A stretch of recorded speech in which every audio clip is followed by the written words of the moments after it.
This is Channel 2 News, coverage you can count on. Drier out and getting colder, they're trying to move inside.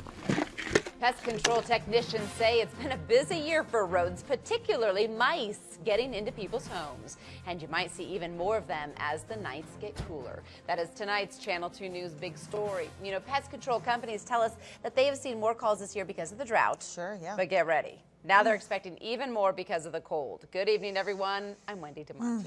I'm Kristen Remington. Thanks for being with us tonight. As we all know, it doesn't really take a very big opening at all for mice to get in. I have like stainless steel plugged in all these little crevices. Paul Nelson joins us live here in the studio after speaking with an expert, a pest control technician. Paul, why has the drought increased rodent activity so much? Well, mice are just like any other animal, Kristen, so they're going to go where the water is, and that's in people's yards a lot of times because of sprinkler systems and ponds. If they get into your crawl space, it's pretty easy for them to get into your house. You can see droppings back in here. It was a busy summer for CAD Pest Control, and that could continue as winter gets closer. They're going to pick up a little bit because they're going to try to get warmer. They're going to try to start moving inside. They don't like the cold like we don't. Peters is setting up bait stations at this Washoe Valley farm. He says mice will go where the water and the food is. They're not the cleanest of rodents, so we try to keep them out of people's food, especially their pantries and stuff like that. You don't want them in your walls. A common hiding place for mice is underneath the house. Sometimes if there's excess moisture in a crawl space, you'll notice more activity. Mice can get into some tight areas, some as small as a dime, much to the chagrin of homeowners like Lori Alden.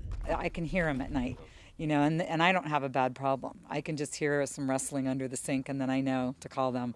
Alden is also having bait stations set up in her barn. Horse feed and water troughs are welcome sites for rodents. You have to keep them in airtight containers, garbage cans that are metal because they'll actually chew through the plastic. The same goes for inside the house. Nobody wants a mouse stealing their food. Make sure you don't have food all over the place. Keep things in storages, hard containers, not just plastic bags. While Alden appreciates the help of CAD Pest Control to keep rodents off her property, she also has some allies of the four-legged variety. I have feral cats in the barn that are great mousers, and even an occasional pigeon they'll get.